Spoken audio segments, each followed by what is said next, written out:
Well, hello, everyone. Thanks for joining us today for our CyberWise chat, whether you're here on the live webinar or joining us or listening via the podcast.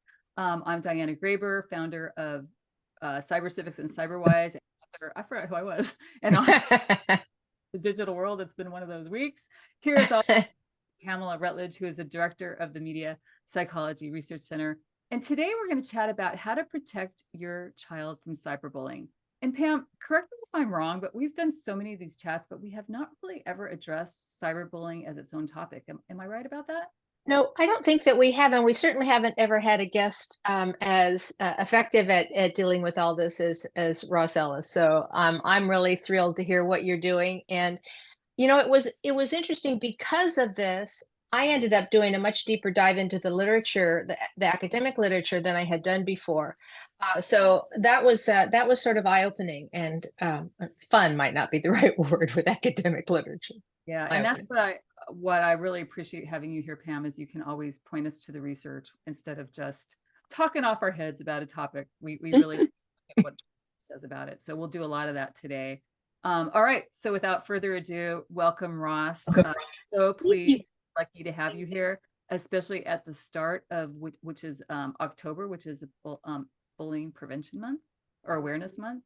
For those of you who don't know Ross, you should. She is the founder and CEO of STOMP Bullying, which is the leading national nonprofit dedicated to changing the culture for all students. So, Ross, you can do a much better job than I can telling us about bullying and the important work that you're doing.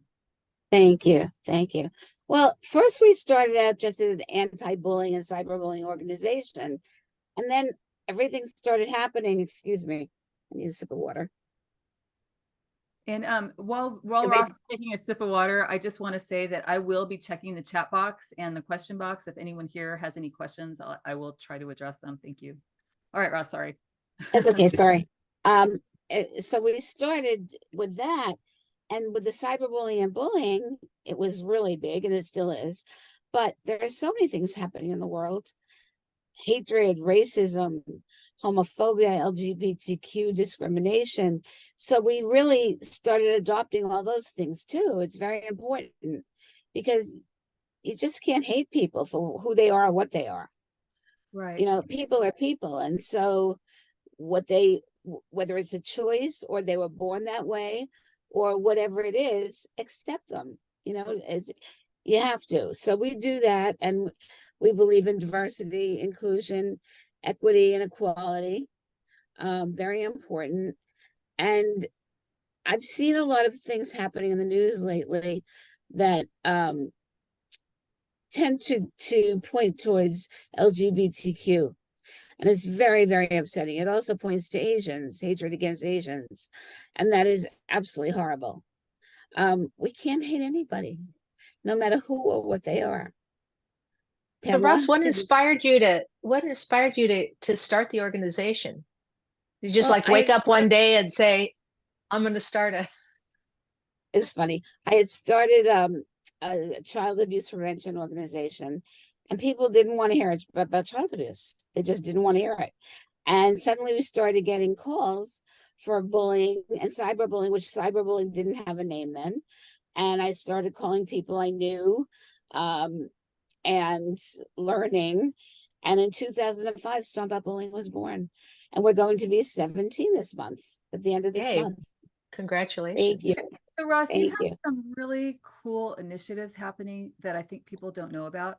I'm going to step in and talk about one because I put them in one of our videos, and I need to send that to you so you can see it. But your helpline, like, there's no place for kids to go in the middle of the night if they're being harassed or bullied. And so one awesome thing, as long as they're 13 and over, because it's the COPA law, they can go click on the chat line and speak to our counselor. They can chat with them and get help. We've saved so many lives on that line. It's incredible. I get the chills thinking about it.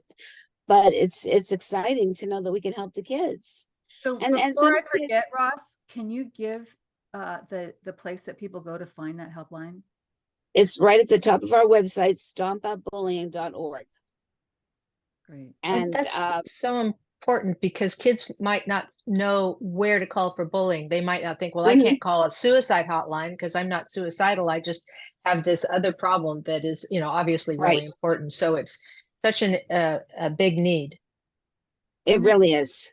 And then your wellness rooms, can you talk about that? Because that's another incredible initiative. That's brand new. The inaugural school opens up on the 12th of this month. We went to a school at the Longwood Preparatory Academy, and they had an empty room, looked like a little closet. We went and painted it and got furniture and all kinds of stuff.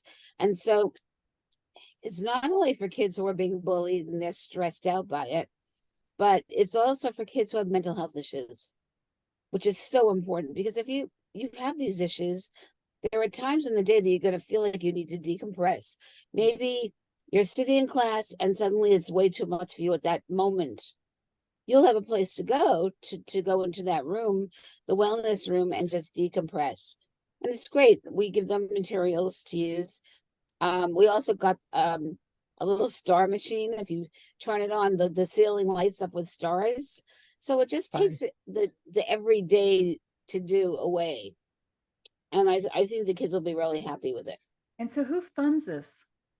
We do. Wow, I mean, that's incredible. Although the next school will be in New Jersey, and we are partnering with the New York Jets and one of their players, Solomon Thomas. He unfortunately lost his brother to suicide. And so the three of us will be paying for the Jersey schoolroom. That is awesome. And for those of you who don't know, I learned this because I was lucky enough to come visit Ross and speak at a New York Jets event, but they love her. They're such big supporters of you and your initiative. And I think they're great. That is so awesome. It's such a great way to use their influence and their popularity. So we've been cool. Partnering with them for 9 years now. Awesome. And I couldn't ask for a better partner. That's so great. So we're very, very lucky. Yeah. So I have a couple questions. Either of you can answer this, but have incidences of cyberbullying increased in recent years? Yes. Do you know the numbers? I don't have the exact number. I actually went to a friend of ours, and they surveyed kids in, I think it was the 5th to 10th grade, and it said that it's involved more than 30,000 students. That's a lot. Yeah. I know that during COVID, the research showed that it really fell off, because it did. Cyberbullying is really related to in-person bullying. It's often the same traders and the same targets. So when kids were gathering in the classrooms, that behavior kind of fell off the map. It did. Kids are back, but it's back and it's higher. Yeah. So which is a shame. Now talk a little bit about the psychological impacts to a child that's being bullied. Well, yeah, I think parents need to first of all realize there's different kinds of bullying. There's physical bullying that we were just talking about in the school, and that's obviously the easiest kind to spot if somebody's, hitting someone or dumping them in the trash can. But there's also psychological bullying where you're calling people names or you're harassing them, and that's where you see a lot of the offline bullying, in-person bullying move to cyberbullying. And the psychological implications of cyberbullying are much greater because it's relentless. It never stops. A kid can go home from school and avoid a bully. They can't go home and avoid the internet without some knowledge and skills and help. So it's really important to recognize bullying and then to understand that long-term bullying is really a stress condition, that you are actually impacting the way the brain functions and the way the body functions. So there's all kinds of physiological implications of bullying that we might not give much credence to, especially if it's the sort of mean girls, people calling names and excluding each other, but very painful and very profound effects. Yeah. Exactly. I would like to just talk vocabulary here for a moment, because I've been teaching, cyber civics forever now, and cyberbullying is such a big unit in our first level of the program. And it's often confused with digital drama, and that bums me out, because digital drama is really just the common arguments and tiffs that kids have had that move online. Right. Very different cyberbullying. Cyberbullying, it's intentional, it's harmful, it's repeated, it's online. And I just want parents to be super clear a lot of times I see adults jump to the conclusion, my kid's being cyberbullied. And it's like, no, actually, it doesn't meet that criteria. It's still hurtful to the target, but let's, cyberbullying is a very serious situation. Would you agree with that, It's Ross? true. It's true. And parents need to understand it. And parents, never ask your kids if they're being cyberbullied, because you're going to get one word answer and they're going to say no and walk away. However, what I would recommend to you is tell your kid, I've been hearing so much in the news about cyberbullying. Does it happen in your school? Do you know anyone it's happening to? Know that if it ever happened to you, that I love you and that I will help you. I'll do everything I can to help you, but I would need to know what's going on. And if it should happen, never ever respond to any negative post, because Yeah, it's like putting. That's such an important point, Ross, because the whole power that a bully derives from bullying, whether it's online or offline, is your reaction. And so helping a kid understand that it's not about them, that it's a problem that the bully's having, and whether the bully's using it to be part of the in-group, or they're using it because they feel powerless, or they've been bullied themselves, or they can't control their behavior. It doesn't matter. It's not about the target. And so just Exactly. giving them skills so that they don't show it if it bothers them. And then they have methods like your wellness room of sort of decompressing to get rid of that negative emotion without sort of rewarding the bully. Exactly. And if you respond to something that's negative, it's just going to go back and forth, back and forth. If you don't respond, delete the post and block them out. That's the best thing you can do. We created National Block It Out Day. It's every year, it's November 14th. And we tell kids to pass it on. You block it out, but also have your friends and family block it out. We reached 4 million people last year. I mean, that's awesome. It's really great. The biggest thing is, okay, you're hurt because you see this post. Just do not react. Do not respond. Right. That's the biggest thing I've learned teaching cyberbullying is kids really do not know what to do. Like we do not equip them at all. I'm always shocked at that. In fact, today I'm going to pick it up and show you. At the end of, teaching level 1 last year, I had kids fill out these surveys. I got 90 of them right here. And I asked them, what's the most valuable thing you learned this year? And they said, what to do when I see cyberbullying. And it occurred to me, like, these kids are never told there's so many things that they can do. Like they should strategies, like you talked about, if they're being bullied, block the person, stop the communication, talk to a parent or friend. Easy. If they see someone else being bullied online or off, be an upstander. Cameron and I just talked about this. That doesn't mean you have to confront the target. You can't. It's not the most effective strategy. You can give support to the target. You can report it. And let's talk about reporting for a minute, because I see that someone put this. Well, 1 second though, before reporting it, because it should be reported to your internet service provider, to your school, and to your parents. But if the negative post is something really horrible, before you delete the post, print it out and give it to your parents, so they can bring it to the law enforcement and they can bring it to the ISP. More than likely, law enforcement won't do anything because they're kids, but at least it'll be a record to show that this happened. Schools need desperately to accept that if their student population is anyone there is cyberbullying, they need to know about it. So a lot of schools will say it's not happening on campus, but they're still their students. And so the students need to know that it's not acceptable. Reporting it is primary. It really is. And don't let the kids see that, let's say Johnny is doing it and, you block Johnny. You see Johnny in the hallway at school. Hi, Johnny, or whatever, just walk past him. Don't do anything. Because it's really important that you know that Johnny knows you're not bothered by it. And just one comment there, what I tell the kids, because they don't often have access to a printer, every kid in the world knows how to screenshot.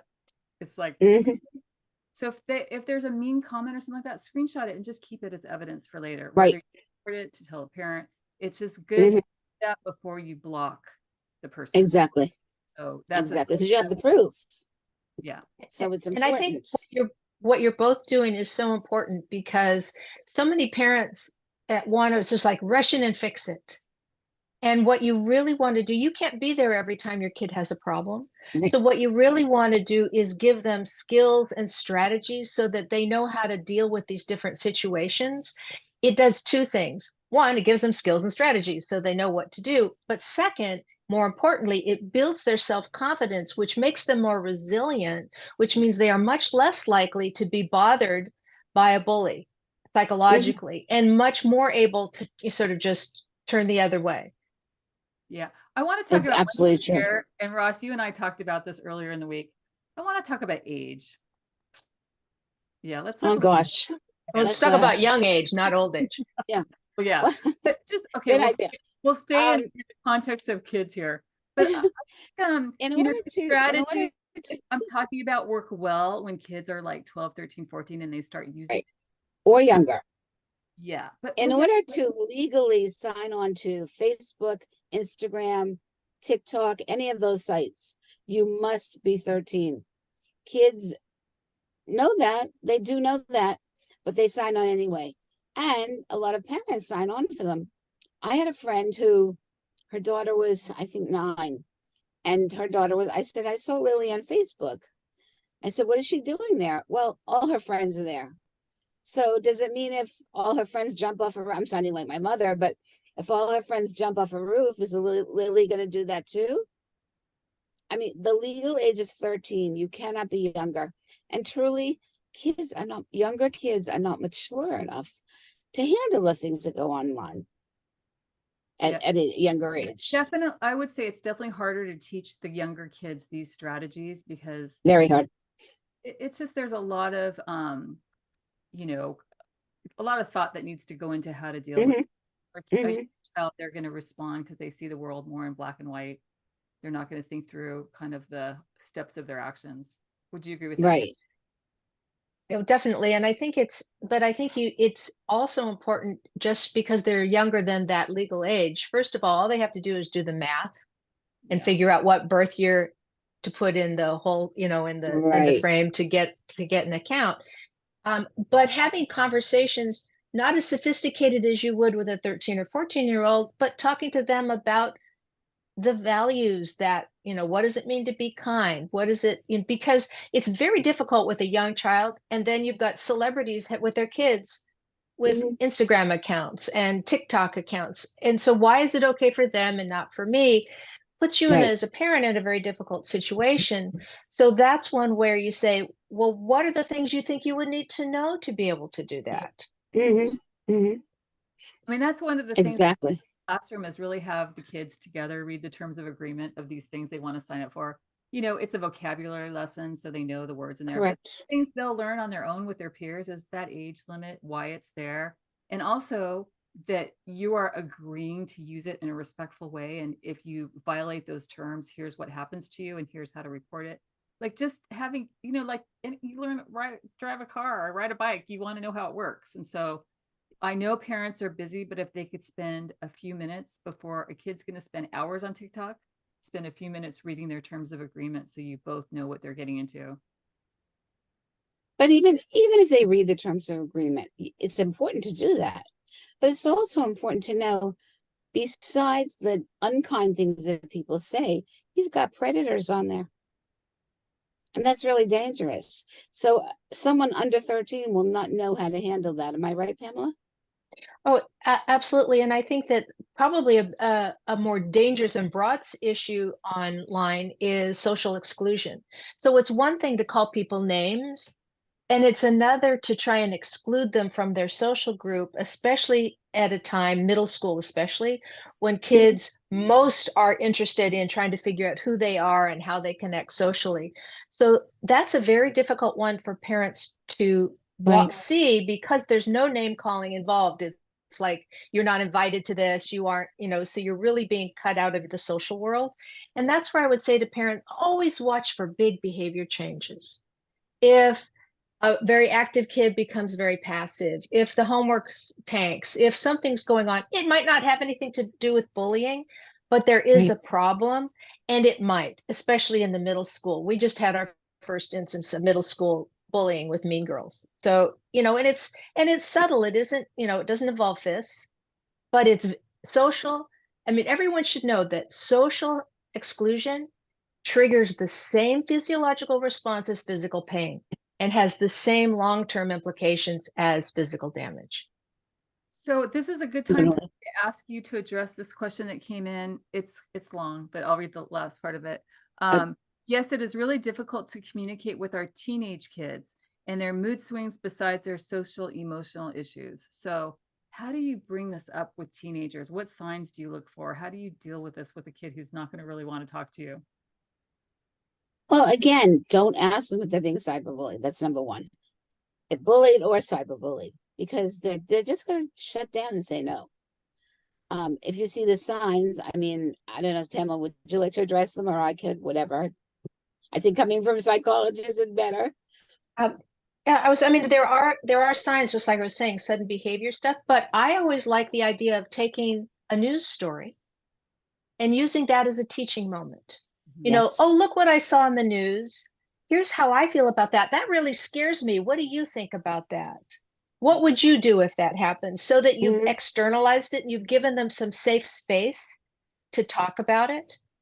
But it's really, I mean, it's very hard to tell a teenage mood swings and normal development from distress. That's one of the reasons why you need to have a conversation early and often, not about stressful things, to build trust so that when there is a problem, there's an open avenue and that they'll know you'll listen. Yeah, and not just once. I love the idea of the news stories Just and once. I'm sorry, Ross, go ahead. No, I was just saying, don't have the conversation just once. Right. You have to have it often, because they're going to shut it off in their minds. Yeah. But I was going to say, I love the idea of the news stories, and that's what I do often in the classroom. And I tell the other teachers to do it too, because there is always going to be a news story that correlates with whatever you're going to teach that day. I tell you, it's easy. Right. Cyberbullying, when we do that unit, one of the questions I ask the kids is like, has anyone here ever observed or been cyberbullying? Every hand goes up. Every kid's got a story. Of course. Whether they tell their parents or not, they'll certainly tell each other. And so that's the power of addressing this in the classroom in the lesson, is that kids will share with each other. They will understand what they're all going through. They will learn to support each other. Most importantly, empathy building. Kids realize that kids are kids. They make mistakes. A cyberbully is not a cyberbully forever. Maybe that person had a bad day or felt terrible or was like misused their words. And the most powerful things I have observed happening in classroom is kids saying to each other, hey, we forgive you. We know you made a mistake. That is huge. And that doesn't have it is huge. the context of a parent talking to a kid. You've got to address these things holistically. It's part of a big picture of digital literacy. So, boy, it is. Schools it's aren't huge. doing it, they make a big mistake. So Ross, how They should know. I mean, but then there's always the negative post that's really, really bad, because so many kids, and this just slays me, will go, especially Mean Girls, they will turn around and say, go kill yourself. Please, if anyone says go kill, I would laugh if someone told me to go kill myself, because so were they. I don't think kids realize that that's so incredibly mean and wrong to say. And there have been kids who have taken their lives because someone said, go kill yourself. It's online, they do it mostly online. They don't do it as much in person, but it's very important that the kids understand, just because this person doesn't know what they're talking about. So Ross, how do you tell schools to deal with this? The schools always say it's not happening on our campus, so we don't have to deal with it. But they're still their students, so they do have to deal with it. And we tell them, have print out, I think, and we talked about this too the other day, assemblies don't really work. They're like Band-Aids. But you can hand out flyers. You can do an announcement during the school day. Do different things where kids know that this is not acceptable. And it will not be tolerated at school. And if it happens at the school, there will be consequences. Yeah. And I want to underscore what you just said about assemblies don't work. If you're a parent or a school listening, and you're going to try to hire an expert to come talk to kids for 1 hour, please do not waste your time or Or money. money. It doesn't work.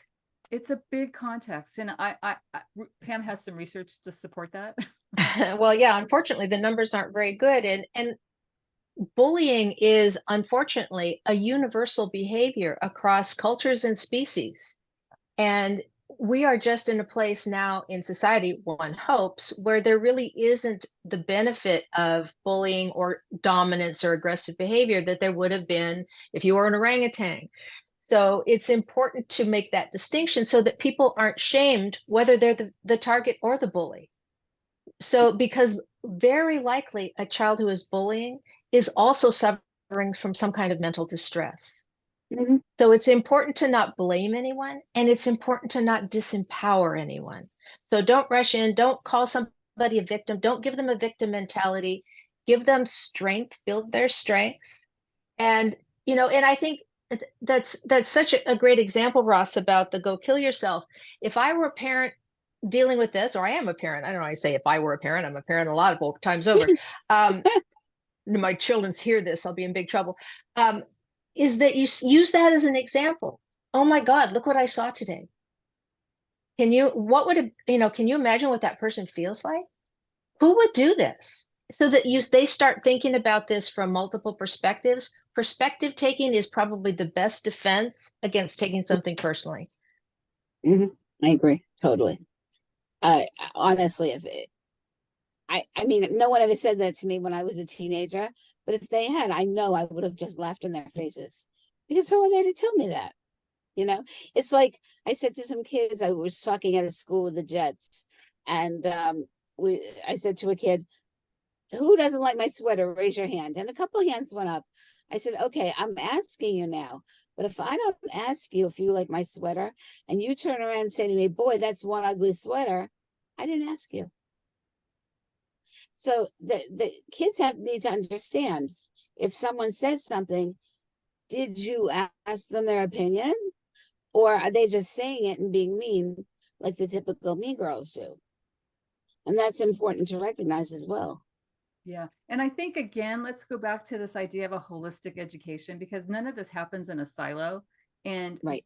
one of the things I love is like working up to cyberbullying and having kids say that stay online, stays online forever. It matters. People judge you by your words, like understanding that first. And so, when you get to cyberbullying, a kid's going to think twice before like writing, go kill yourself or whatever, because they know that does not look great on your own social media. It reflects back to your digital reputation. So again, it's part of a context. Like kids need to be taken through these steps again and again and again and revisited and talked about amongst their peers. It just makes a big difference. And I would argue that. Go ahead. I'm sorry. No, I was just going to say, I would argue that parents need to be a little bit aware of their own behavior. We talk about this a lot with device use, lead by example. And we were just chatting about some of the terrible conversations that go on the app next door where, presumably grown-ups are saying these horrible things to each other, which would make a classic textbook case on how to not bully.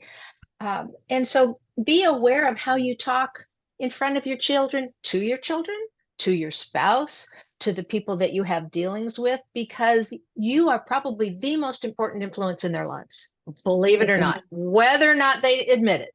Yeah. So Ross, exactly. Here's for you that just came through. I've heard the words mean girls a few times. Is that just a general term that also includes boys, as they can be mean too? Boys can be mean very differently. When girls get together and there's a little clique, maybe there's 5 of them or 6 of them, whatever, and they gang up on one person, that's what we call mean girls. There's movies been done about it, and a Broadway show, and it was so to the point. Usually kids won't bully in a group, but the mean girls do. Mean girls generally don't do it alone. It's important to know about it. It really is. Yeah, it's a social ordering. People use bullying to define who's in and who's out. And generally speaking, whoever the queen bee of the mean girls or mean boys tend to be more physical, so it isn't quite such relational aggression as it is some relational and some sort of, fisticuffs. But what they're really after is making sure they're in and you're out, and they can't have an in group if they don't have an out group. So they're making that line, and the closer they are to the edge, the meaner they are. So it isn't just girls. It got the name because of that Tina Fey movie back in the Right. day with Lindsay Lohan, but it really is that dynamic of trying to create a cohesive group around popularity at a time when kids don't have much maturity. So they aren't making particularly good choices in how to achieve that. So to the question is, no, it's not just girls. Lots of people engage in relational aggression right in the office place, right? Right, I mean, all over the place. And it's a very maladaptive approach to interpersonal relationships, she says, sounding like a psychologist. So I wanted to make a point just about boys really quickly, and it's something we don't have time to go deeply into, but I think we should have a chat about it. So online hate speech is actually more predominant these days than cyberbullying, believe it or not. It's very, it's happening out there. And what I've learned working with, kids of both sexes is for the boys, that online hate speech happens a lot in online gaming. It's sort of natural for them to like use that kind of words to each other. So I talked to boys about that, how they could be an upstander in that situation. And nearly every boy says, well, you'd never do that because then all of a sudden they're going to come after you. But what you can do is if it's a friend, you talk to them offline. One kid did something kind of nice, which I thought he sent a message to a boy that was being, hate speech directed at him saying, hey, you might want to go play with people instead of with strangers. Just there's other ways to reach out to kids, but the point I wanted to make is online hate speech is also very rampant. I think for boys, it is very rampant. Happens more in gaming. Let's not forget something that we haven't talked about. When kids post negative things online, and it stays online because what goes online never comes down, except when you delete it and block it. But if you're applying for a school, 2 kids got accepted to Harvard, and then Harvard saw their posts online. They were sent letters, you may not come to Harvard. If you apply for a job, the HR people look at your social media. Colleges look at your social media. So to even put all those negative things online is going to hurt you anyway. Yeah, which so is it's not the smartest move. The whole context of digital literacy.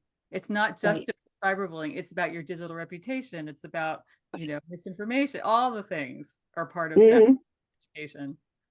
That's right. I mean, parents need to really raise responsible digital citizens. And often it's critical. You just don't hand a kid a $2,000 phone and say, here, go have fun. Yeah. So we are pretty much near the end of our time, and we always like to end these things with a big takeaway.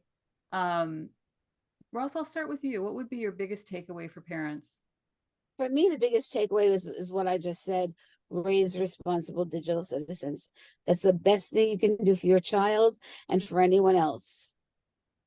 Just keep on talking about it, learn about it if you don't know it, but raise them to be responsible. Yeah, I would say that would be my takeaway too, is to look for teaching a child the best way for them to deal with the problem so that they feel empowered. And we have a terrible habit in our culture of blaming the victim. Help the child see they are a target, they are not a victim, so that they are not, so they don't feel weak and powerless. And because you actually want them to feel competent and be able to take action. Yeah.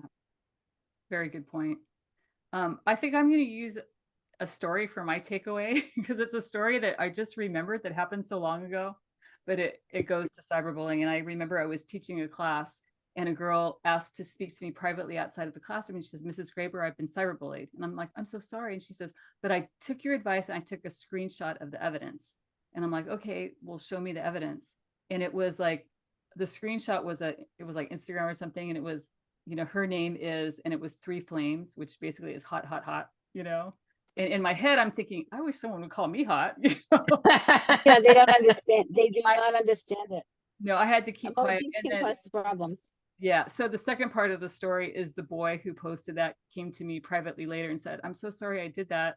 I have a crush on her and I had no way else to express it. So miscommunication online, which brings me to my last point, and it was something that a child wrote in that survey, and it is right here. What do you wish parents knew? That kids will be kids and no one is perfect and will make mistakes, but we have to learn from them. So, Mhm. you know, my example is just one of the many mistakes, misinterpretations that will happen amongst kids. They need to learn Right. from their parents, their teachers, their peers. It's part of being a kid in today's digital world. Not an easy world, but they have to know what to do. Yeah, exactly. So Ross, thank you so, so much. Thank you for having me. Your work is valuable. You are a Thank you. blessing to have in the world. So keep at it. Anything we can do to support you. I am going to send you a lesson and some stuff you can put on your website. Please. Whoever you want. Yes, we will definitely do that. Yeah. And for those of you who are here, thank you for your time. You'll be getting a follow-up email with some resources that hopefully will help you as well. And okay, real quick, our next chat we're kind of excited about. We are going to be talking with Epic Games. You probably know of them. They are the makers of Fortnite. That will be at noon on November 28th. The title is What Epic Games Wants You to Know About Keeping Your Kids Safe Online. So gaming, that goes hand in hand with cyberbullying sometimes. All right, Ross, thanks again. Thank you, Pam. And we Thank will you. talk later. Bye. Bye, you guys.